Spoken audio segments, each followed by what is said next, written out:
El otro medio, programa declarado de interés cultural por la Legislatura de la Ciudad de Buenos Aires.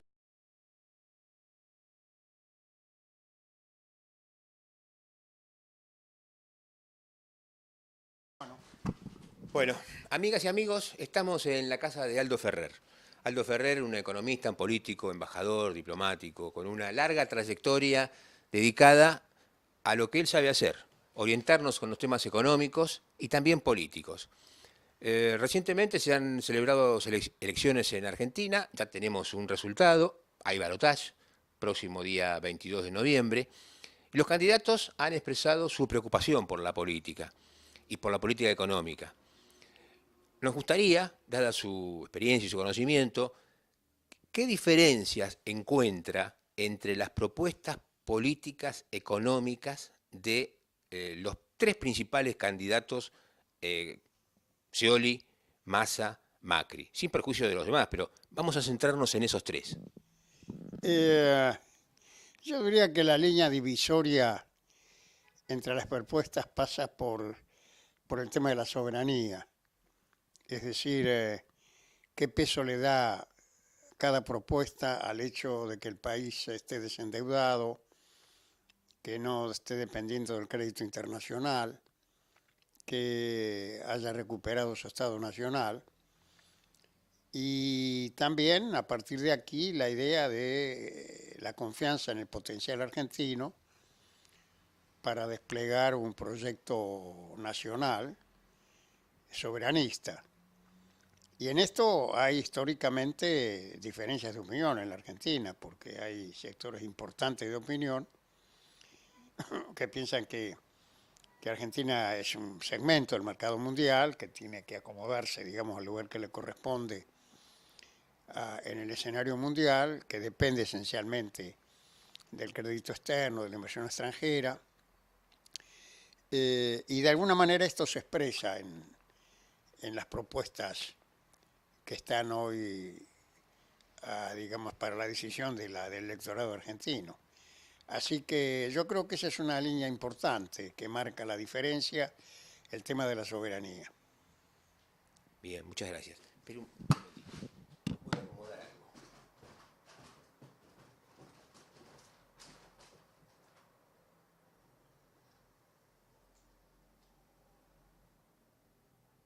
Porque el camarógrafo, por las paritarias, no vino.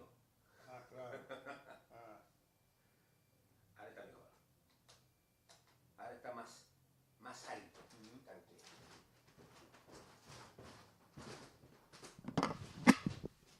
Bien, entonces quiere decir que esa sería una línea divisoria, pero que los agrupa a los tres, o hay algún matiz diferenciador. Yo creo que yo no voy a dar nombres propios porque me parece que no lo he hecho y no lo voy a hacer. Digo que en el conjunto de ideas que están, digamos, en la mesa de discusión y en el debate político, hay algunos ejes importantes como este que le estoy diciendo. Por ejemplo, el tema de los fondos buitres. Es decir, cómo se negocia con los fondos buitres. Es una cuestión de vida o muerte aceptar, digamos, el reclamo de los buitres para que después venga el crédito externo y que con ese crédito externo vamos a salir adelante. O por el otro lado, es decir, en la Argentina tiene sus recursos, que le conviene arreglar con los buitres siempre y cuando el arreglo sea razonable. Y si no hay un arreglo razonable, seguir adelante con ese conflicto, que no es una cuestión fundamental.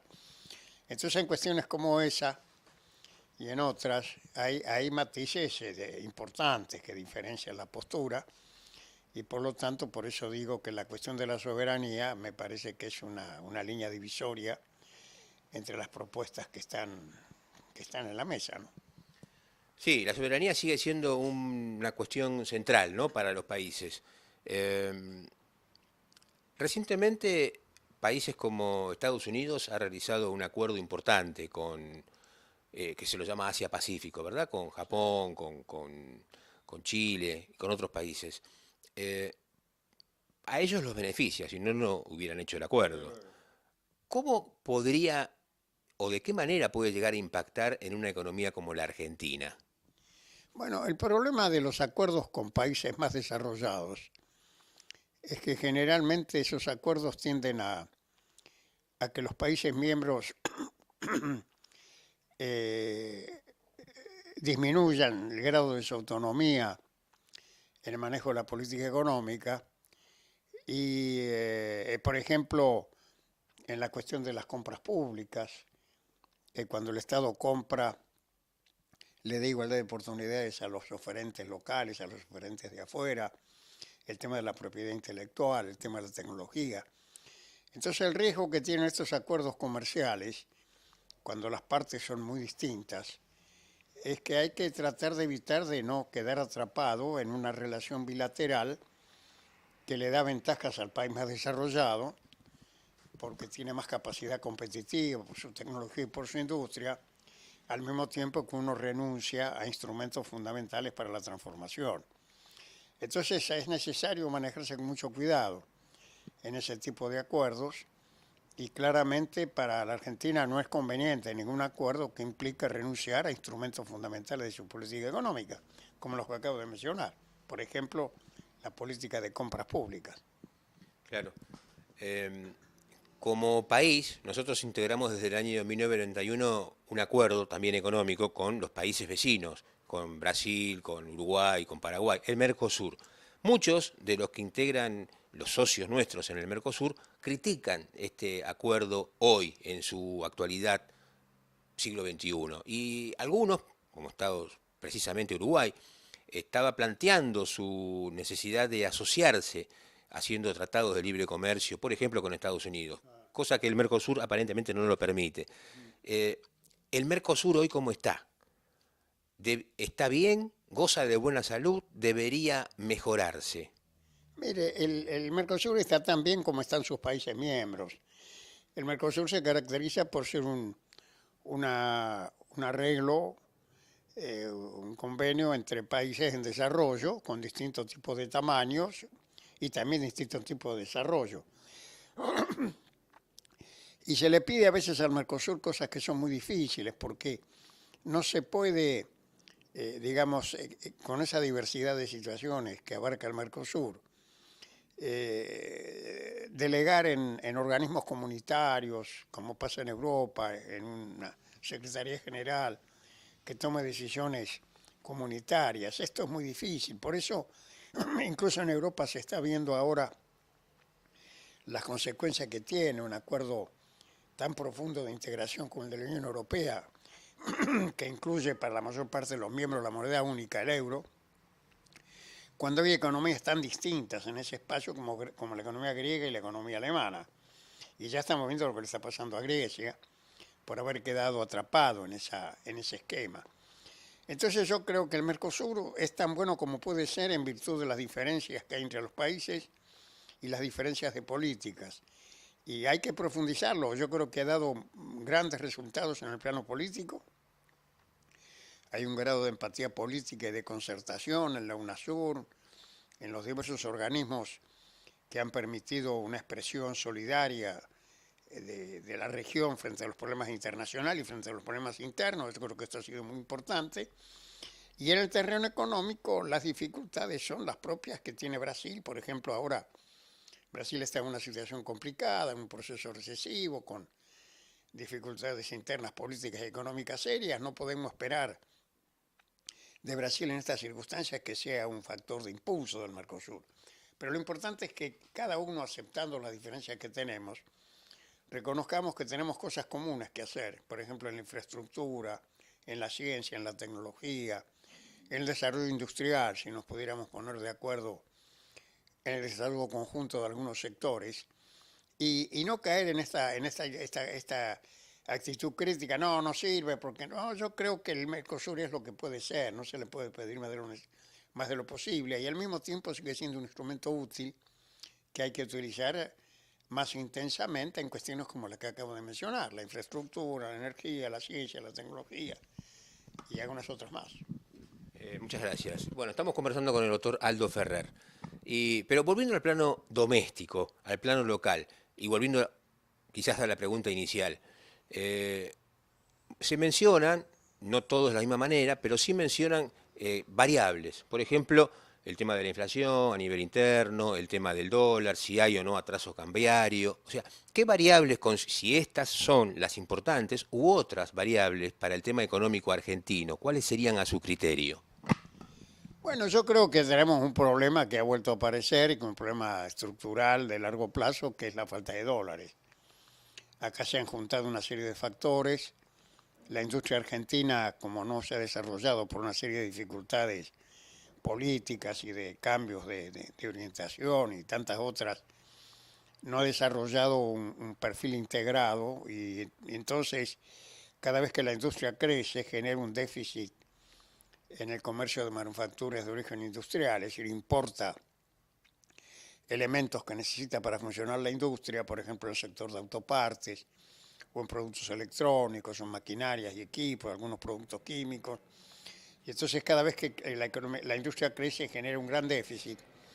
Y cuando el excedente que genera la actividad agropecuaria, básicamente la producción primaria, no alcanza o entra en una fase de declinación, como ha pasado ahora en estos tiempos últimos, con la baja de los precios de las materias primas, aparece esta restricción, esta falta de dólares que constituye un obstáculo importante porque estimula la inflación, la fuga de capitales. Y entonces allí hay un problema que hay que resolver. Y no se resuelve con la solución aparente de andar pasando la gorra afuera buscando plata, porque esto es lo que hemos hecho en tiempos de la dictadura y en la década del 90, con la convertibilidad, y terminamos con los mismos problemas estructurales, peores, con un país desindustrializado y con una deuda que terminó siendo impagable y con un desorden económico espectacular. Entonces, Argentina tiene que...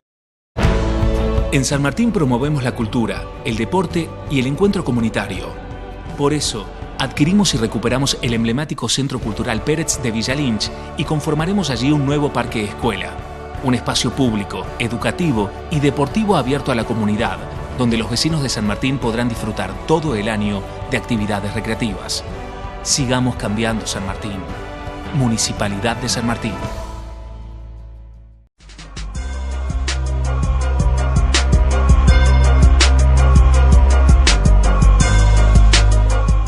¿Necesita asesoramiento jurídico? Solicite entrevistas llamando al 15 61 17 25 82. Solicite entrevista. Ese problema a partir de su desarrollo económico profundo, industrial, tecnológico, fortaleciendo también la actividad primaria en el campo y en otras actividades, agregando valor. Es decir, resolver el problema real, no pensando que hay atajos fáciles por la vía del endeudamiento, como algunos sectores de opinión que han dicho, no, hay que arreglar con los buitres, porque si le pagamos los buitres no va a venir el crédito, y si viene el crédito.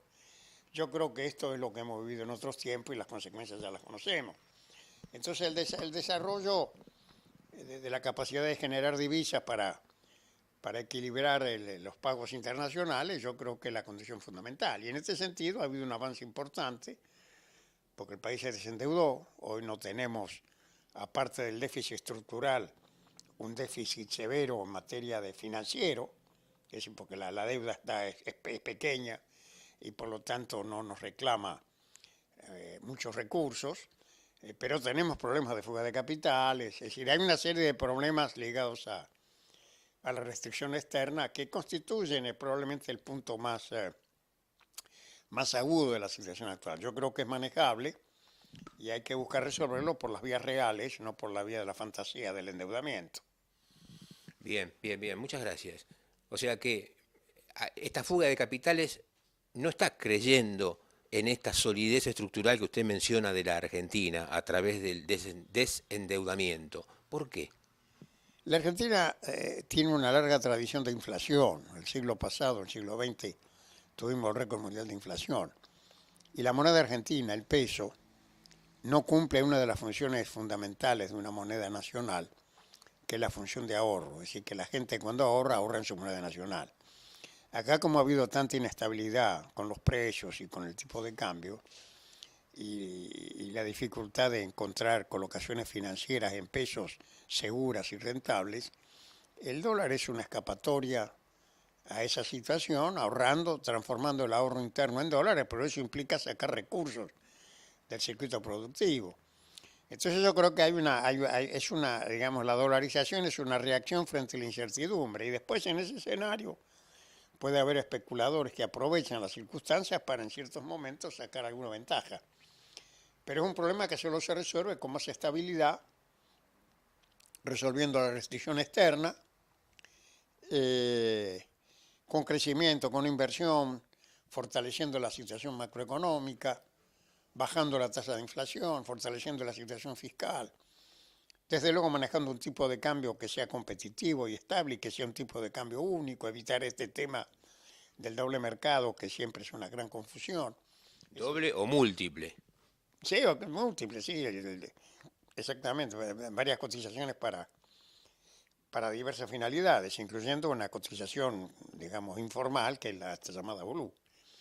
Entonces tenemos que apuntar a unificar el mercado de cambio, fortaleciendo digamos, la capacidad de generar dólares genuinos y después mejorando la administración del mercado cambiario bajo la administración del Banco Central para evitar los capitales especulativos y al mismo tiempo sostener un tipo de cambio competitivo que estimule a la inversión, el cambio técnico para exportar y para producir sobre todo aquellas cosas que cada vez se adquieren más importancia por el cambio técnico, como nos pasa con autopartes, con el sector electrónico, por ejemplo, ¿no? Entonces, no hay soluciones fáciles en este terreno, y en el fondo las que hacen falta son las de la transformación de la estructura productiva, con más conocimiento, con más ciencia, con más tecnología, con más industria, con más valor agregado en la producción primaria y con un régimen que desincentive la fuga de capitales a partir de la existencia de alternativas de inversión en la plaza argentina. Después, si además de eso, una vez que uno hace todo eso, que es lo fundamental, vienen algunos recursos del exterior, por ejemplo, para desarrollar Vaca Muerta, o algunos sectores generadores de divisas, bienvenidos sean. Pero el punto de partida siempre es el ahorro interno. Bien, muchas gracias, doctor Aldo Ferrer. Vamos terminando. Un par de cosas finales. Así como hablamos de Estados Unidos y su acuerdo que ha logrado recientemente, China viene logrando acuerdos bilaterales y su economía y sus pies en América Latina están en todos los países. ¿Cómo cree que, y recientemente ha tenido problemas, ¿no? China se ha desacelerado un poco y eso ha repercutido en la economía mundial, han tenido cimbronazos. China se está constituyendo entonces en el paradigma del siglo XXI. ¿Nos conviene seguir manteniendo esta asociación con China como la estamos aceptando o empezar a poner distancias porque China es una aspiradora que compra todo a cualquier precio hoy? ¿Se entiende la pregunta? O sea, ¿cómo cree usted? No, yo creo que es un hecho positivo que haya un nuevo mercado para las cosas que nosotros producimos, que incluso sea una fuente de financiamiento para algunos proyectos, pero al mismo tiempo hay que tratar de evitar que con China establezcamos una relación en la cual nosotros exportamos materias primas y los chinos exportan industria, financiado incluso con sus créditos y demás. Entonces el problema no son los chinos, el problema somos nosotros.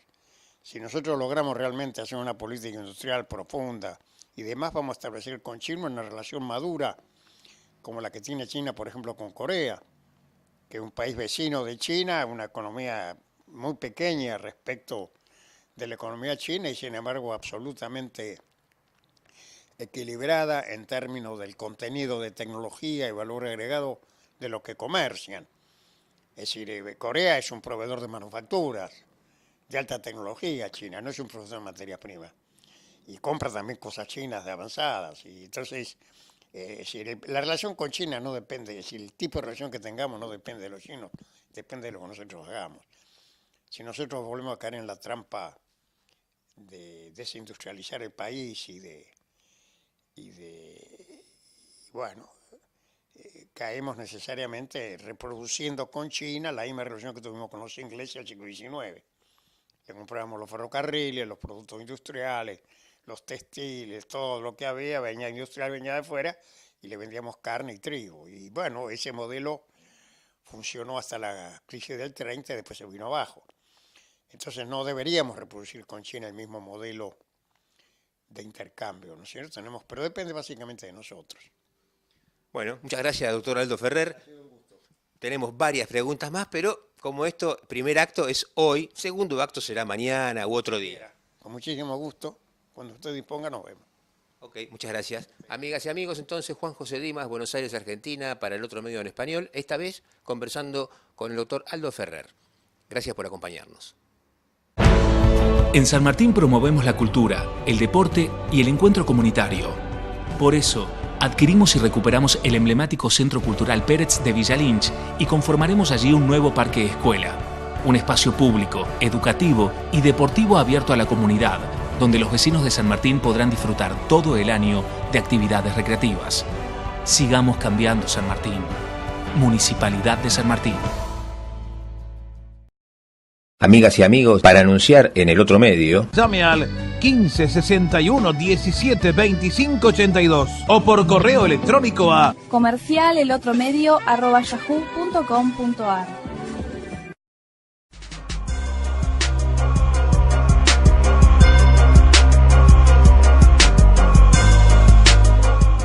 ¿Necesita asesoramiento jurídico? Solicite entrevistas llamando al 15 61 17 25 82. Solicite entrevista.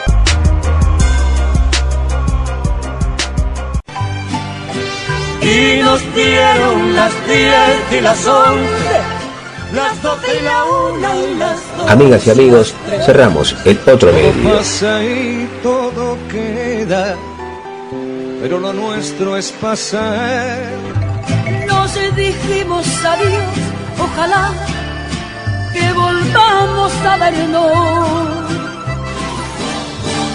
No llores porque no me voy a quedar.